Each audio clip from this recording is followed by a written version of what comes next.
नमितो योगी थोर विरागी तत्वज्ञानी संत, तो सत्कविवर परात परगुरु ज्ञानदेव भगवंत. स्मरण तयाचे होता साचे चित्ती हर्ष नमावे, म्हणून वाटते पुन्हा पुन्हा ते पावन चरण नमावे. अनन्य भावे शरण रिघावे अहंकार सांडून, जणी टाकावी तयावरनिया काया कुरवंडून.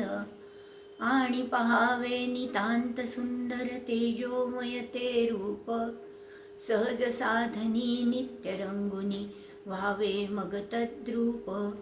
ज्ञानेशाला नमिता झाला श्री सद्गुरुना तोष, वरद हस्तमस्तकी ठेवणी देई मज आदेश. शाश्वत आणि सनातन गुरुपीठ भगवान दत्तात्रेयांचे सर्व पूर्णावतार माझे सद्गुरू डॉक्टर गुरुनाथ विश्वनाथ मुंगळे, आपण सर्वजण यांच्या चरणी सर्वप्रथम मी नतमस्तक. सद्गुरूंकडे खूप लोक यायचे. जणू काही संध्याकाळचे 5 वाजायची घड्याळ पण वाटच बघत असायचं.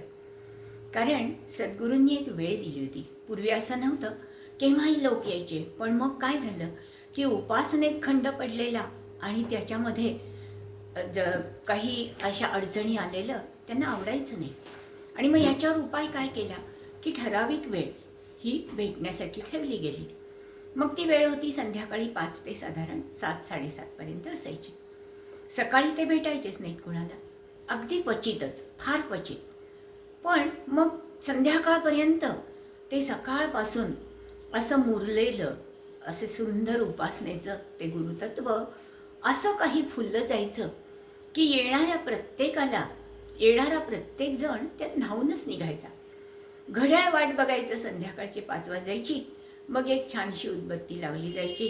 सद्गुरू पांढरे शुभ्र कपडे घालून, हातात माळ आणि असे शांत सहजतेने त्यांच्या त्या सिंहासनावर, म्हणजे सिंहासन खुर्चीला, साधी खुर्चीला पण डौल असा होता की ते सिंहासन आहे आणि त्याच्यावर ते राजपुरुष बसलेले आहेत.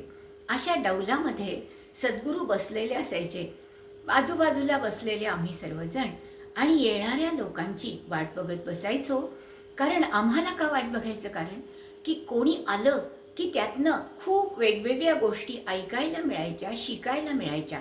एकाला केलेला उपदेश हा जणू सगळ्यांसाठीच असायचा. खूपदा असं व्हायचं की आपल्या मनात असलेला प्रश्न आणि आपली असलेली अडचण नेमकं दुसरं कोणीतरी तीच घेऊन यायचं आणि मग त्यावेळेला न विचारता सुद्धा आपल्यालाच उत्तर मिळायचं. आणि मग सद्गुरूंची आपल्यावर रोखलेली मिस्किल नजर आणि ते हास्य सांगून जायचं की तुमचं उत्तर तुम्हाला मिळालंय, आता प्रश्न नका विचारू. असंही व्हायचं. असेच एक जण आले. वडील आणि मुलगा दोघंही जण होते. मुलगा अत्यंत सद्गुरूचरणी लीन. आणि मग वडिलांचं पण मी खूप वर्षापासून उपासना करतो वगैरे सांगून झालं. आणि मग बोलता बोलता अशाच कशा तरी विषय निघाला.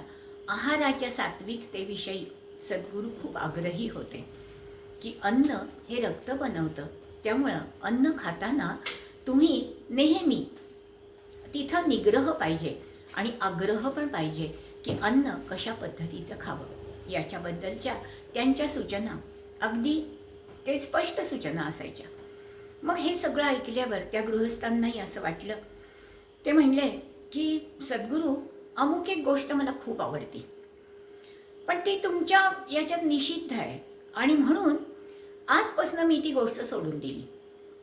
सद्गुरू खूप हसले आणि म्हणाले, खरं सांगू का तुम्हाला, असं ऐकून हे करून मी हे सोडलं असं तुम्ही ठरवताय, पण त्याच्या कृपेने ते सुटलं तरच तो विषय होतो, एवढं मात्र लक्षात ठेवा.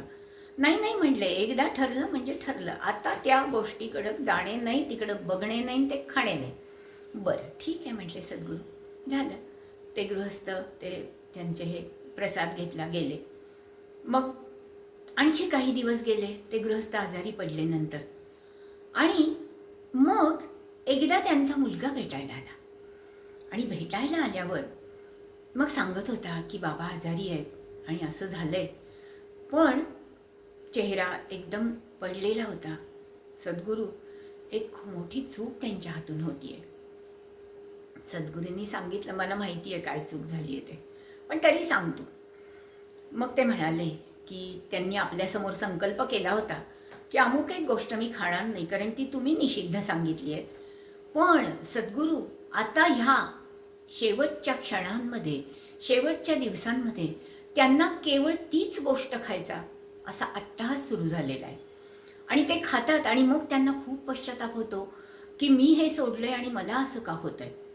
मला खूप त्रास होतो सर हे बघताना, कारण त्यांच्या या दोन वेगवेगळ्या अवस्था, एक तर खाण्याचा अट्टहास आणि ते खाऊन झाल्यावर होणारा त्रास मला बघवत नाही सर.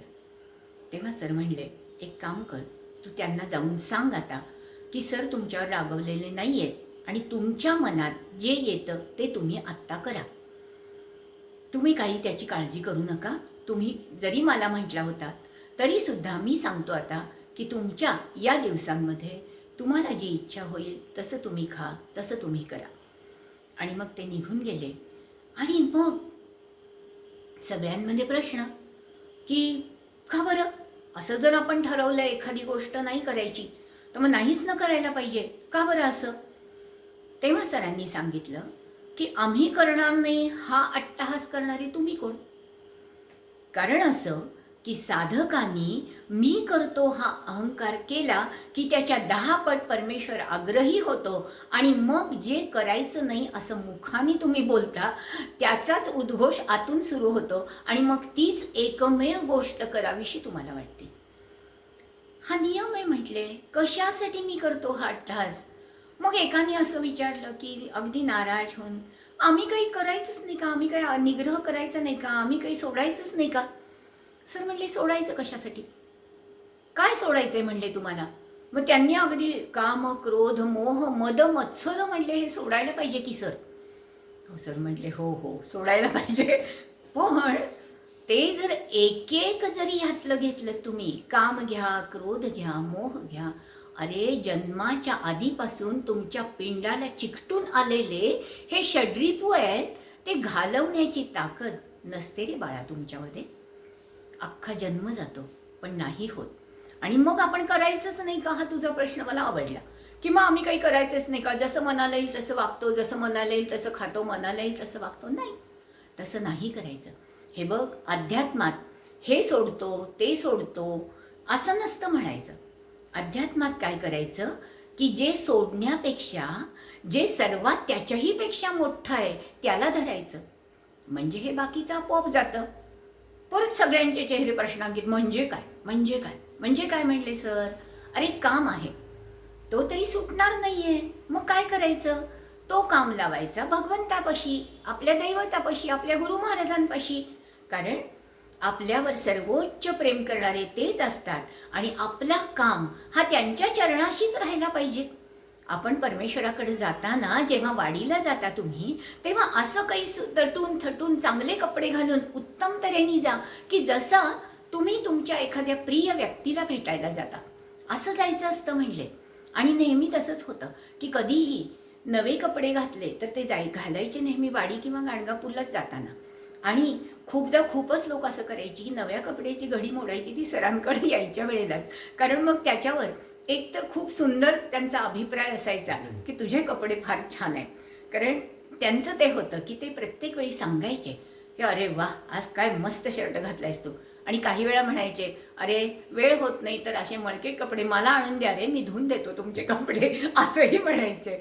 आणि काही भडक रंगीबेरंगी असे काही कपडे असले तरीसुद्धा त्याच्यावर मात्र अगदी बोचरी नाही पण थोड्याशा वेगळ्या शब्दात टीका व्हायचीच की भगवत भक्त हा सौम्य असावा, त्याच्या अंगावरचे रंग हे नेहमी तेजस्वी असावेत, प्रकाशमान तो दिसेल असं असावं आणि त्याच्यामध्ये थोडासा मळकटपणा, मळखाऊपणा असं काही नसावं.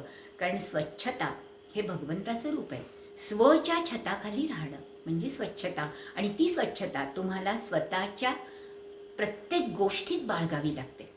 मग मद, काम तो भगवंतापाशी व्हायला. मोह, अरे मोह आपल्याला बाहेरच्या किती गोष्टींचा होतो. मला हे खायचंय, मला ते प्यायचंय, मला इथं जायचंय, मला तिकडं जायचंय. एका हॉटेलमध्ये जेवलं की त्याच वेळी जेवताना पुन्हा दुसऱ्या हॉटेलमध्ये कसं आपण जायचं याची तयारी असते. एका ठिकाणाहून आलात की दुसऱ्या ठिकाणी केव्हा जायचं. मोह, कारण मोह सुटत नाही. प्रत्येक गोष्टीचा मोह, मी, माझं माझं माझं, आणि हे मला हवं ते मला हवं.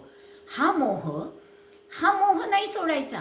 पण हा मोह अलगद भगवंतात मिसळायचा, की मला भगवंत हवा, मला भगवंताचा मोह आहे. त्याच्या सुंदर निराकार अशा सगुण रूपाचा, निर्गुण आणि सगुण या दोन्ही रूपांमध्ये मला मोह आहे. माझा भगवंत मला दिसला पाहिजे. कधी तो असा त्याच्या अनेक सौंदर्यासह, तेजासह, अलंकारासह लखलखीत पण दिसला पाहिजे, आणि कधी तो माझ्या आत शांत विसावला पाहिजे. हा मोह भगवंताचा पाहिजे. काम, मोह, क्रोध यावा ना.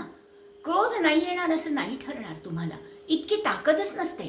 क्रोध येतो फक्त अगदी छोट्या छोट्या गोष्टीत, प्रत्येक वेळी मनाविरुद्ध झाल्यावर उफाळणारा तो क्रोध जो असतो की नाही, तो क्रोध नाही सोडायचा. पण क्रोध करायचा. पण का करायचा? मला भगवंत का मिळत नाही, त्याला मिळालं मला का मिळालं नाही, आणि माझ्याकडे भगवंत का येत नाही, माझ्या या प्रार्थनेला उत्तर का येत नाही, हा क्रोध मात्र जरूर बाळगायचा साधकांनी. त्यामुळे हा क्रोध आहे.